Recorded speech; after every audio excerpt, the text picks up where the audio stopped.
Hello প্রিয় student, আশা করছি তোমরা সকলেই ভালো আছো এবং সুস্থ আছো। পিয়া টিচিং ক্লাসে জানাই তোমাদের সকলকে অনেক অনেক স্বাগত। তোমরা যারা উচ্চ মাধ্যমিকে পড়ছো, উচ্চ মাধ্যমিকের ক্ষেত্রে কিন্তু কিছু শর্টের সাজেশন আজ আমি আমার এই ভিডিওর মাধ্যমে তোমাদের জানাবো। তোমাদের দেখো প্রথম চ্যাপ্টার রয়েছে কে বাঁচায় কে বাঁচে মানিক বন্দ্যোপাধ্যায়ের। তো সেখান থেকে কিছু গুরুত্বপূর্ণ এসএকিউ প্রশ্ন দেব। সেখান থেকে কয়েকটি বলতে মাত্র 10টি প্রশ্ন কিন্তু আমি বলবো। আর বলবো তোমরা কিন্তু অবশ্যই একবার গল্পটা পড়বে, কারণ গল্প না পড়া থাকলে কোনো প্রশ্নের উত্তরে কিন্তু করা যায় না। তোমরা যদি আমার চ্যানেলে গল্পটি না ভিডিও দেখে থাকো তবে অবশ্যই একবার গল্পটির ভিডিওটা দেখে নিও, তাহলে তোমাদের অনেক সহজ মনে হবে। দেখো 1 নাম্বার প্রশ্ন তোমরা স্ক্রিনে দেখতে পাচ্ছ, সন্দেহ নেই কোন ব্যাপারে সন্দেহ না থাকার কথা বলা হয়েছে। দেখো আমি সঙ্গে কিন্তু উত্তরটিও দিয়ে দিয়েছি। এটা মৃত্যুস্বর আছে, এটা হচ্ছে মৃত্যুঞ্জয় যদি নিত্যদিন ফুটপাত দিয়ে হেঁটে চলাফেরা করত তবে সে নিশ্চিতভাবে কিন্তু অনাহারে মৃত্যু দেখতে পেত।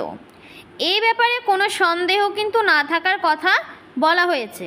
দেখো 2-1 জায়গায় প্রিন্টিং মিস্টেক থাকতেই পারে, সেগুলো কিন্তু আমি তোমাদের বলে দেব, তাই তোমরা একটু মন দিয়ে শুনবে আমার কথাটা আর দেখতে থাকো, তোমাদের অনেক কাজে লাগবে কিন্তু এটা। দেখো বলেছে 2 নাম্বার প্রশ্ন, তখন সে রীতিমতো কাবু হয়ে পড়েছে। সে কাবু হয়ে পড়েছিল কেন? দেখো এখানে সে অর্থাৎ কে? মৃত্যুঞ্জয়। এই যে মৃত্যুঞ্জয় বানানটা আমি দেখছি বেশিরভাগ ক্ষেত্রে ভুল আছে, সেগুলো তোমরা একটু ঠিক করে নেবে। দেখো উত্তরটি হচ্ছে সে অর্থাৎ মৃত্যুঞ্জয় অফিসে আসার সময় ফুটপাথে কিন্তু অনাহারে মানুষের মৃত্যু দেখার কারণে অফিস এসে সে রীতিমতো কাবু হয়ে পড়েছিল। যারা দেখো গল্পটি পড়েছো তাদের মনে হবে প্রত্যেকটি প্রশ্নই খুবই সহজ, কিন্তু যারা গল্পটি পড়োনি তাদের ক্ষেত্রে তো কঠিন মনেই হবে, তাই না?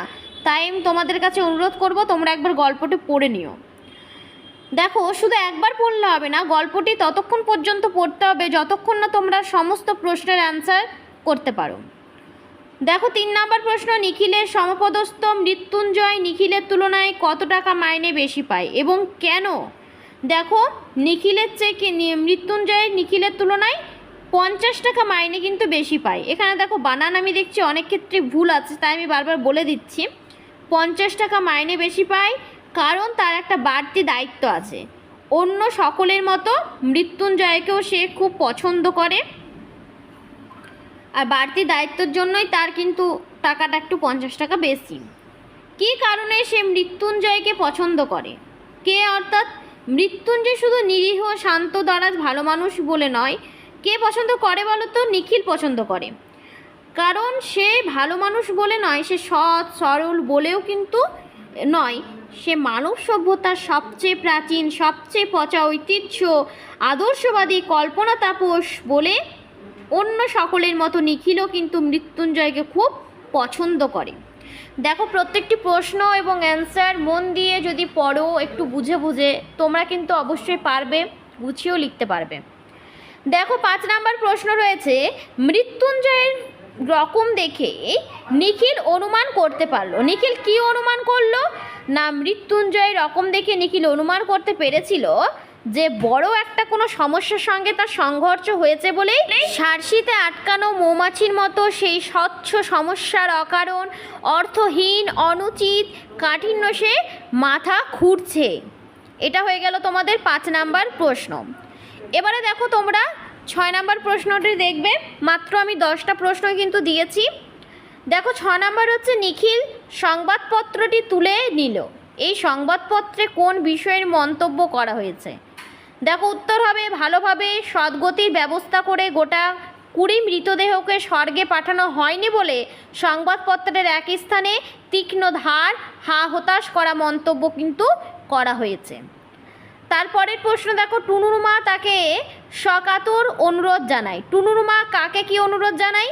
না, টুনুর মা তার স্বামীর বন্ধু নিখিলকে অনুরোধ জানায় যে সে যেন তার স্বামী মৃত্যুঞ্জয়ের খেয়াল রাখে এবং তার সঙ্গে থাকে। আর টুনুর মা অর্থাৎ কে? মৃত্যুঞ্জয়ের স্ত্রী। দেখো তারপরের 8 নাম্বার প্রশ্ন, কেবলই মনে পড়ে ফুটপাথের ওই লোকগুলির কথা। লোকগুলির কথা কার মনে পড়ে? না টুনুর মা তার স্বামীর সঙ্গে থাকতে থাকতে তার স্বামীর মতোই হয়ে গেছে, স্বামীর মতো সেও যেন ক্রমশ পাগল হয়ে যাচ্ছে। এই কারণে তার কেবলই ফুটপাথের অগ্রপ্রার্থী মানুষগুলোর কথা কিন্তু মনে পড়ে। এটা হয়ে গেল তোমাদের 8 নাম্বার প্রশ্ন। এবারে দেখো 9 নাম্বার। মৃত্যুঞ্জয় শোনে কিন্তু তার চোখ দেখেই টের পাওয়া যায়। কি টের পাওয়া যায়? দেখো মৃত্যুঞ্জয়ের চোখ দেখে টের পাওয়া যায় যে নিখিলের কোনো কথাই মানে সে আর বুঝতে পারছে না। তার অভিজ্ঞতার কাছে কথার মারপেচ অর্থহীন হয়ে পড়েছে। তারপরে দেখো 10 নম্বর অর্থাৎ একদম শেষ প্রশ্ন। ক্রমে ক্রমে নিখিলকে হাল ছেড়ে দিতে হয়। নিখিলকে হাল ছেড়ে দিতে হয় কেন? না নিখিল মৃত্যুঞ্জয়ের সঙ্গে ঘুরে ঘুরে নানাভাবে তাকে উল্টো কথা শোনানোর চেষ্টা করে, কিন্তু মৃত্যুঞ্জয়ের চোখ দেখেই টের পাওয়া যায় যে সে তার কথার কোনো মানে বুঝতে পারছে না। এই জন্য কিন্তু তাকে হাল ছেড়ে দিতে হয়েছে। দেখো বানান মৃত্যুঞ্জয়ের ক্ষেত্রে খুবই ভুল আছে, আমি বারবার বললাম, এখনও বলছি তোমরা একটু বানানটা সংশোধন করে নেবে। আর আমি বলবো বইটি অবশ্যই পড়বে। টেক্সট বই না পড়লে কোনো প্রশ্নের অ্যান্সারই কিন্তু করা যাবে না, কারণ তোমরা যদি টেক্সট বইটা না পড়ো তাহলে তোমরা জানবে কি করে যে গল্পের বিষয়বস্তু কী। আর সেটা জানতে তোমরা যদি চাও তা আমার কিন্তু ভিডিও করা আছে, আমি দুটো ভিডিও দিয়েছি।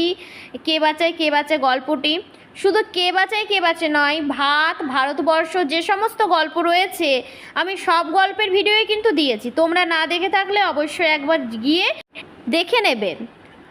তোমাদের যদি এই ভিডিওটি ভালো লেগে থাকে অবশ্যই চ্যানেলটিকে সাবস্ক্রাইব করে দেবে, লাইক শেয়ার করতে ভুলবে না।